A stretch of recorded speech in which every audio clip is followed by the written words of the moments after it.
வணக்கம், welcome to my daily streams. இன்றைக்கி என்ன பார்க்க போகிறோன்னா, கத்திரிக்காய் பொடி போட்ட கறி.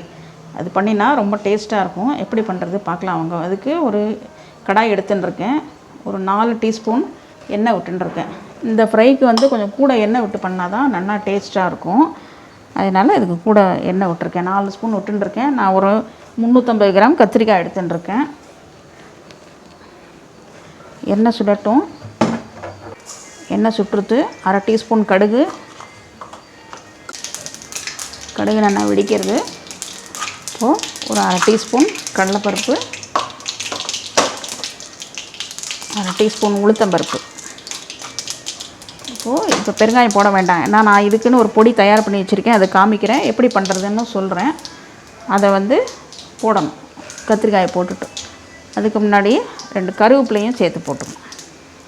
இப்படி கறி பண்ணுறதுக்கு இதோட 2 கருவேப்பிலை போட்டுட்டோம்னா நல்லா வாசனையாக இருக்கும்.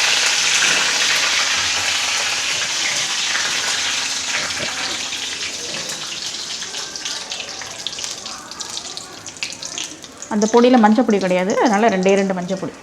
எப்போயுமே மிளகா பொடியோ மிளகா வத்தல் இதெல்லாம் சேர்க்கும்போது கண்டிப்பாக நீங்கள் மஞ்சள் பொடி சேர்க்கணும். இப்போது கத்திரிக்காயை போட்டுடலாம்.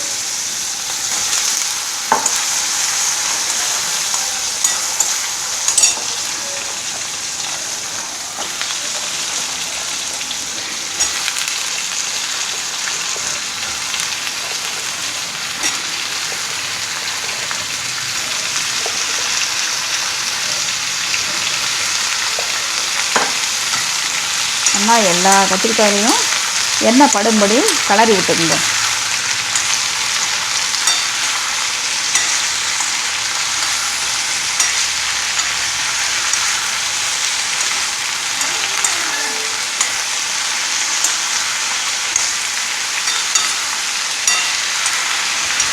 இப்படி நல்லா ஆயில் கோட்டானா தான் அந்த பொடி ஒட்டும், இல்லாட்டா அடியில் போய் அப்படியே தங்கிடும்.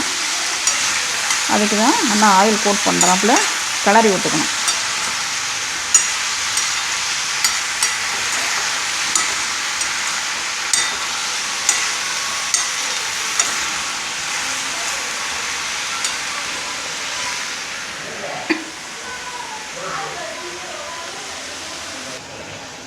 நான் அந்த பொடி ப்ரிப்பேர் பண்ணி வச்சுட்டுருக்கேன். இது எப்படி ப்ரிப்பேர் பண்ணணுன்னா, நான் இன்னித்து தேவைக்கு 350 கிராமுக்கு மட்டும் நான் சொல்கிறேன், கேட்டுக்கோங்க.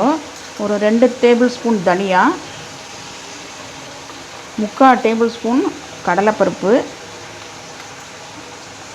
ஒரு சின்ன அரைநெல்லிக்காய் அளவு பெருங்காயம், ஒரு 4 வத்த மிளகாய், இதெல்லாம் போட்டு ஒரு சொட்டு எண்ணெய் விட்டு நல்லா ஃப்ரை பண்ணி வச்சுக்கணும். ஃப்ரை பண்ணிவிட்டு மிக்சியில் பொடி பண்ணி வச்சுக்கோங்க. அதுதான் நான் இன்றைக்கி போட்டிருக்கேன். 350 கிராமுக்கு இதுதான் அளவு. மறுபடியும் சொல்கிறேன். 2 டேபிள் ஸ்பூன் தனியா, 3/4 டேபிள் ஸ்பூன் கடலைப்பருப்பு, 4 வத்த மிளகாய், ஒரு சின்ன அரிநெல்லிக்காய் அளவு பெருங்காயம் போட்டேன்னா ஒரு 4 டேபிள் ஸ்பூன் வருது எனக்கு இந்த பொடி. நான் இதில் 3 டேபிள் ஸ்பூன் தான் போட்டுருக்கேன். இப்போது இதுக்கு தேவையான உப்பு போடலாம்.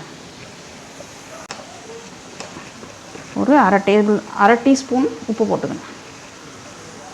அவ்வளோதான். இதை இப்படி பொடி போட்ட கறி இப்படி பண்ணி சாப்பிட்டேன்னா ரொம்ப நல்லாயிருக்கும். பண்ணி பாருங்கள்.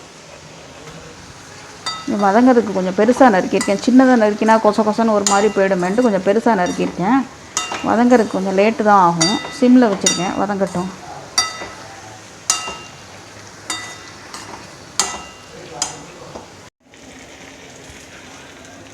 பார்த்தீங்கன்னா இப்போ கத்திரிக்காய் சூப்பராக வதங்கிடுது.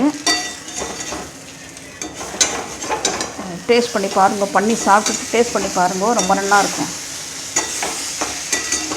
இப்போ இருக்கிற அவசர யுகத்தில் ஒரு பொடி பண்ணினாலே 4-5 இது யூஸ் பண்ணுறாப்புல பண்ணி வச்சுட்டேன்னா நமக்கு டைமும் மிச்சம் ஆகும்.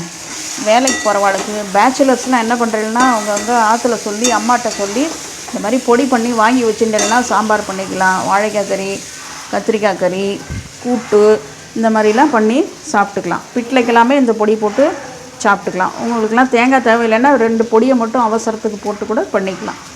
பண்ணி பாருங்கள்.